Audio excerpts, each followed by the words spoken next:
Alright, so here we are with another time-lapse video. This is the Sharkcage I made for King of the Hill Shark Bay. So here we go. Alright, so I'll be providing a little voiceover here. So here we are, starting out with some basic shapes. I'd actually already made a few prototypes, which I'll show later, of what I think this will look like. So I have a pretty good idea of what I'm going to do here. So I'm basically setting it up so that it's like a person would actually fit in there. So I use the soldier from Team Fortress as the reference. Here I'm doing what I love doing, which is trying to work non-destructively. So I'm copying around the outside bars with an array modifier, so they're all like uniform and the same. So when I make changes, they're all reflected amongst themselves. So I do the same thing here, where I add more bars and rotate them using an empty, and then I apply an array modifier to get some precise bars, I guess.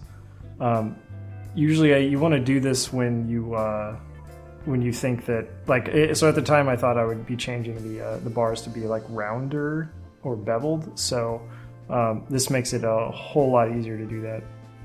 And here you can actually see I am doing at least a bevel on the outside edges of the base platform here, which I do eventually copy to the other, I don't know what you want to call these, vertical or horizontal members, like you're seeing here.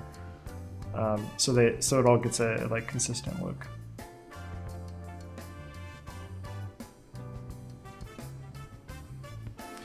So right here I got the basic shape. I really struggled with this model to like make it not look like a prison cell, if that makes sense. It can be like, shark cages are, they're kind of odd things, and there's not a lot of things in Team Fortress that are just, you know, cages, I guess. So I didn't really have much to go off of. Here I'm modeling something that I think is going to help a lot to sell the idea that this is a shark cage, and this is a buoy that you'd put at the top to help the cage like float. So these are, I think there is a model like this in the game, but I decided to model my own here because I needed it to fit like very specifically in how I was going to do this. So you just start off with a cylinder, and really the only difficult thing here is getting this the top part to look smooth and also sharp at the same time, if that makes sense. So I do fiddle with this quite a bit to get it here. And I'm using a Boolean modifier to subtract a cylinder out of the center of it. Again, I like working non-destructively if I can, so Boolean modifiers are great for this kind of thing. So I'm getting closer to what I want, but it's still looking a little odd because usually these things are somewhat smooth, but then when you get to the I guess whole part here, it has like a sharp part to it. So I'm trying to like capture that, and then this is pretty close to it. Also, I guess I accidentally created an Ngon there, so I'm cleaning that up so I don't completely mess up topology and make a bunch of weird rendering artifacts. So this is looking pretty good. And I just add a couple of faces at the bottom to round it out, and that's pretty good. The poly count is pretty low on that, so I'm not too concerned about that. I think I made it a little bit too short, so I am going to extend it here a bit. Yeah, there we go. So these will basically go on the side of the tank, and they, like, I guess what they do in real life is they provide like flotation. So I thought this would really help to sell the idea that this is like a shark cage and not just a prison cell, like a floating prison cell. Also, there's nothing else on the cage that would like provide, I don't know, team coloration. So I thought it would be good to have something that I could put color on, especially because Billow is planning to have 2 of these on the map, and like one on either side. So it would definitely help with team recognition. This next part here, I'm modeling a couple, I'm going to call them, I think some people call them greebles, but they're basically just like little bits that help the model feel like it's a real thing. So I'm gonna do some hinges and some bolts and some latches and some other stuff, some little details that'll make this, you know, look, I guess, more real-ish. Like these little details definitely help sell that it's like a, you know, a real thing. And it's something that I guess I haven't, in my modeling stuff, I tend to focus on the really big shapes. So here I'm trying to get fairly detailed with this one, but obviously not trying to go overboard with it. So here I think this is going to turn into the either the latch or the thing that will eventually hold the ropes. Yeah, I believe this is the latch. Yep. So it's honestly, this latch makes no sense at all, and you'll see this in a second. Where I built this mechanism, which I think made sense in my head, but when you actually like look at it, it makes almost no sense at all. Because like, how do you actually like unlock it and all that? But you know, no one has questioned it, so I don't know. Maybe it's just one of those like actually you're permanently stuck in there. So here I'm basically making this like round loop holder guy, which is eventually going to hold a rope. And I kind of jumping around the model here, I suppose. And I built this like back like grate part. So in Team Fortress, you're going to need to just make those like solid faces. So that's why I do that with the top, bottom, and the back part.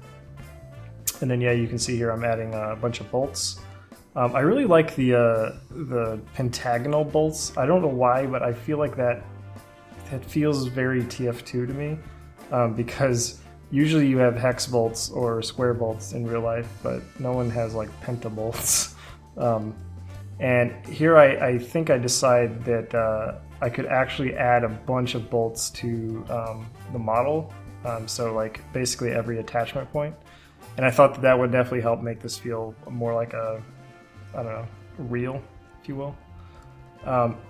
And what I'm doing is I'm actually just going to join this with the array modifier, and then I basically get all the bolts for free. So you can see right there another benefit of working, you know, non-destructively with procedural stuff. So I basically get all however many 16 bolts there in a couple seconds. So it's a good way to work if you learn how to use the modifiers effectively.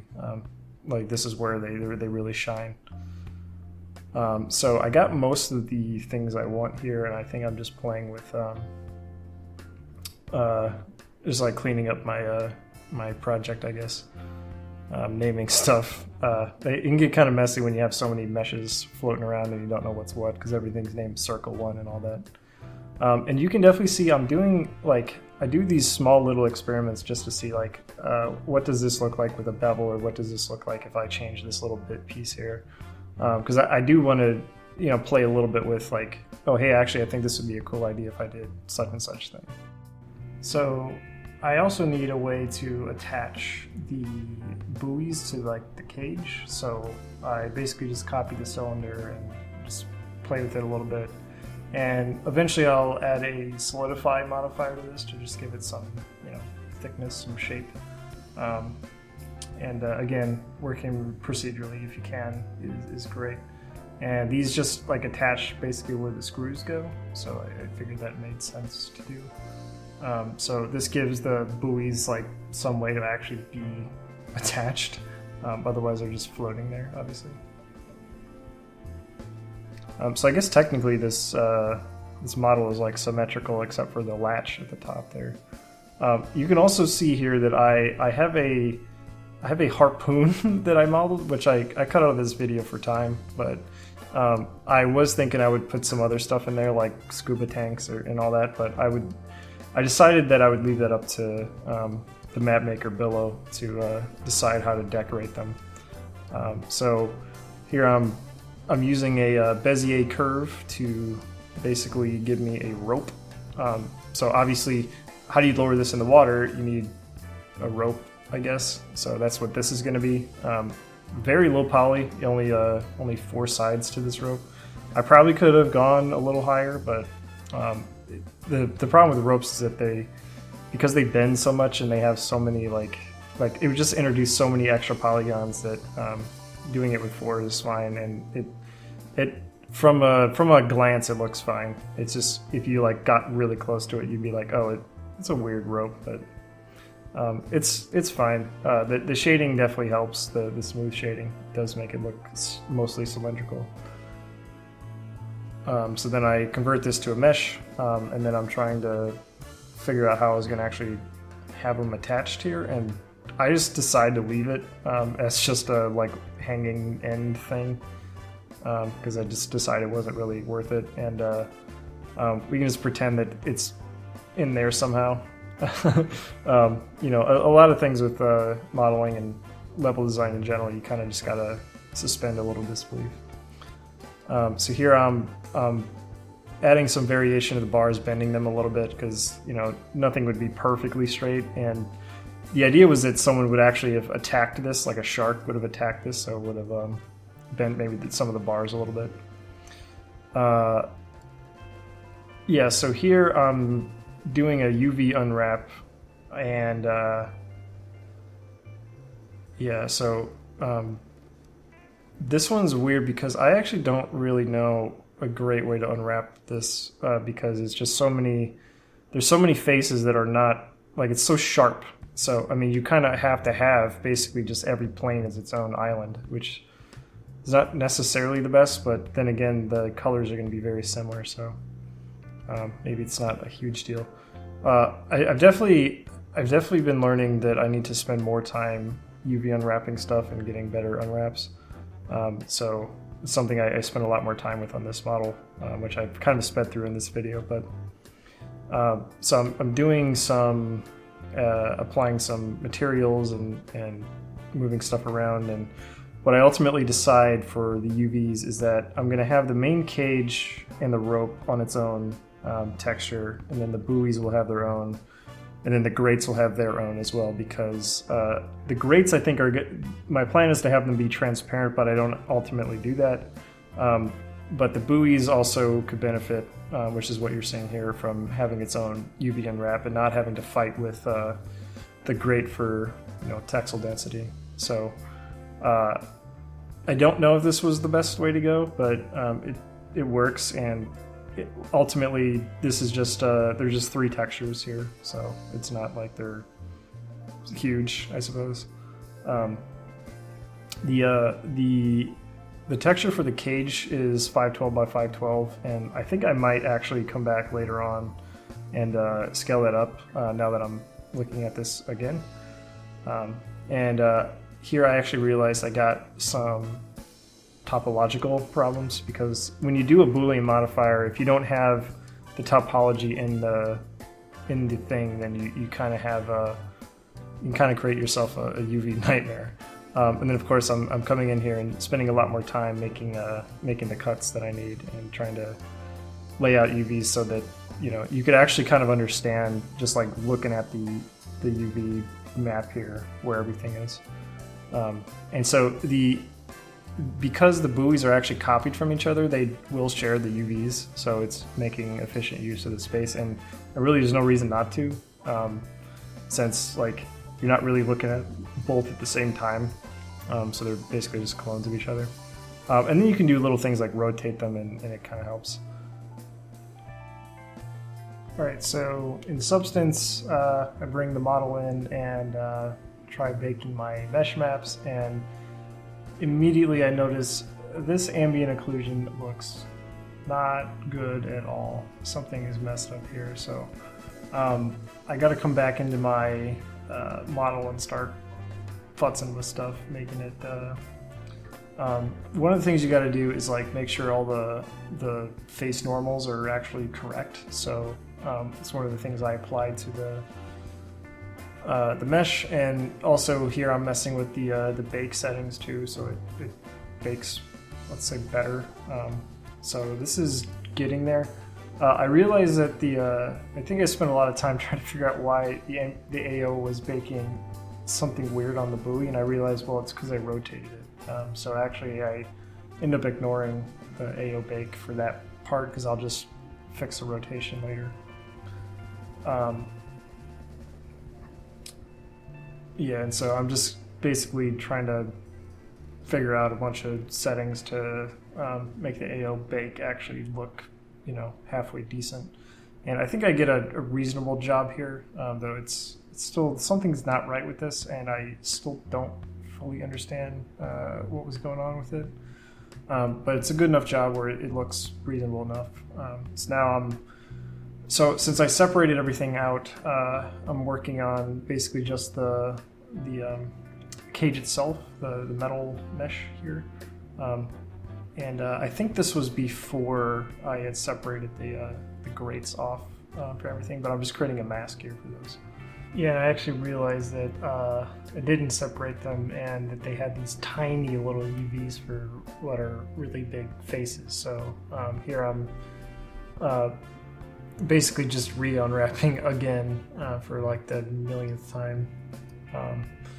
And then, going through my my baking process again. But here I actually get something I actually really like as far as the ambient occlusion goes. So, I'm back and forth between Blender and Substance a lot, at least to kind of tune everything to the way that I want it. So, so usually what I do with textures is the first thing I do is just throw an AO ambient occlusion multiplied over the entire texture, and that definitely helps give the texture some feeling of realness, I guess, being real. Here I'm actually having to solidify some of the faces and remove some things because they were creating ambient occlusion artifacts, so that's what I'm doing here. Trying to make that like really thin if I can, and same with the bottom face, and I think the top face was already like that, so that's good. So re-importing, and really one of the great things about Substance is that it like preserves the things you did to it, because for the most part I'm working procedurally, and it's even like it can even do stuff where it like preserves like strokes on the mesh, which go off what's called the position map. So as long as it's mostly the same, it seems to work well. So it definitely allows you to go back and forth between these programs quite a bit. And here I'm actually getting kind of the ambient occlusion that I want. So I'm just doing a little bit more back and forth here, but this is a lot better than I guess the first ambient occlusion bake I did. So it's something I'm trying to spend more time getting the UVs right and getting these things right, because in other models I paid quite a bit less attention to it because I didn't think it was that important. But it definitely, in this case, it was very noticeable when it was bad. So, and here I'm just for now separating off the grate so I don't have to look at it for the time being, and I can focus on the cage. So I'm applying a temporary just grate texture to it, just to kind of help focus my thoughts on what the cage as a whole is going to look like. Definitely not even close to what the final is going to look like. And so here I'm doing the rope. So I'm basically just creating a mask for the rope. So I basically just fill the entire like UV island, and then I'm looking what I have inside of Substance as far as like rope textures, and I think I apply a carbon fiber here, and I obviously don't really like it. So I end up actually, I think, messing with some kind of gradient setting. And another helpful thing is using the triplanar projection for a procedural texture, because it will actually like project it in 3D space instead of like just flat onto the UVs. So it definitely, with something like a rope where it kind of threads need to like follow each other, it seems to make a lot more sense to do that. So here I'm importing some existing textures from the game just to see what they look like if I kind of just splatted it on the mesh. Again, using the triplanar projection to simulate, I guess, what it would look like if it wasn't just plastered on the UVs. And then I also add a like edge highlighting kind of around the edges. And this is something you normally do in stylized art, is you add like little edge highlights. In this case, it definitely adds a little bit of like, I don't know, like wear, I guess, on the edges, so it looks like a, you know, I don't know. It also helps accentuate the shape and the form, I guess. And here I'm messing with some, just trying to make this texture like actually work and see if I can get just reuse an existing in-game texture. But I think ultimately I scrap this and just try to rebuild a texture by myself, like basically from scratch instead of using that one. And so yeah, I'm using some like procedural noise here to get kind of a little bit of a grain, if you will, just a little bit of color variation in there, and maybe have it feel a little bit more metallic. And yeah, obviously one of the things you got to do is bump the contrast to just see what it looks like in the extreme, and then bring it down a little bit later and reduce the effect. So I like how this is looking here. I do add basically what you would call like a rust kind of filter on it, and here I am trying with a couple different base colors to help me again visualize stuff. And I am jumping around a bit here in the mesh, it looks like. So I guess I'd start working on the buoy. I think off camera I'm getting like some feedback from people on how it's like looking so far, especially the guy I'm doing the model for. The buoy's pretty straightforward. It's just first here I'm trying to like build this procedurally using a gradient, a mask using a gradient generator. This ultimately doesn't really work for what I want, so I just end up painting it instead. And I do like to work with masks whenever I can, because then I can change the other part of the texture and like basically change where I apply it to. So basically the buoy is pretty simple. It's just a stripe.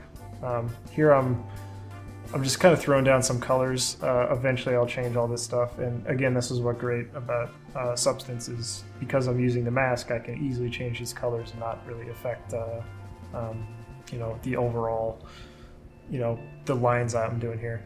I don't like how this ends up looking, but again, this is like a quick job, a placeholder, and I will eventually come back later and do a much more thorough job of basically adding these brush strokes onto here.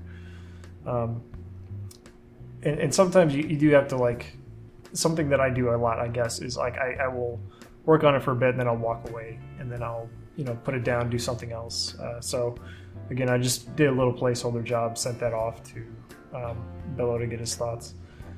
Now, another feature of like stylized stuff is that usually you have a gradient that goes from the bottom to the top that kind of draws your eyes. There's like that famous thing that TF2 devs did that they talked about this in.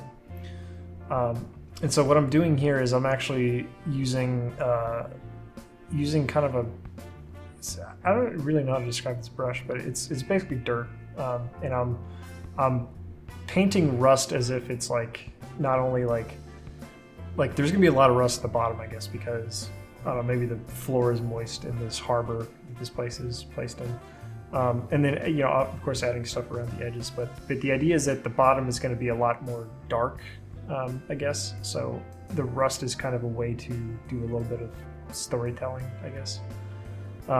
Here I'm taking a quick screenshot and sending that off to Billo to get his thoughts, and so, you know, one of the things that it's hard to capture in a video like this is the kind of the process of, like, I work on stuff and then I send it off or I get feedback, and it's like a lot of iteration. So again, I'm making small tweaks, small changes, and getting feedback. Someone had told me that they thought the cage was too dirty, so, you know, eventually I'll like end up cleaning it up, and I think I do send off another like dirtier version just to like crank up the intensity of this effect. So getting other people's opinions as early as you can is really nice and helpful, though this is definitely getting a lot closer to the final look that I like. So another thing that a lot of people seem not to like is they think that blood is too saturated for TF2. This blood actually comes directly from the game, and this is something that the map maker wanted, like as if like someone got attacked in the Sharkcage and died. I think this is from Mercenary Park, the blood like overlay. So it's what he wanted, and I think it looks fine. It's cartoony, but I mean, it is Team Fortress 2 after all. And so here I'm actually doing a real texture on the grate part. So using a procedural, I think this is a weave texture, but it works very well as a grate. So basically just applying 2 colors to it and trying to make it all like line up so it looks like something's here. Now, when you're looking at this, it looks a little strange because like there would actually be like the rope would cast a shadow on it. So I'm doing another thing with the basically where I'm adding dirt where there would normally be ambient occlusion. So this is like a technique I've been kind of messing with more lately, is just trying to make a ambient occlusion not just look like it's just a shadow. Like it's like there's other ways you can do this. So dirt and rust seem to be good methods for that. So especially on hard surface things like metallic. Here I'm just adding a little bit more noise to kind of make it, to break up the texture so it doesn't look so uniform. It looks like it's actually been in the ocean once before. And yeah, so adding blood to the grates now, and one of the awesome things about Substance is that I can produce a bunch of different variations of this texture. So eventually I'll make a clean version without blood and with a lot less rust, some with different colored buoys.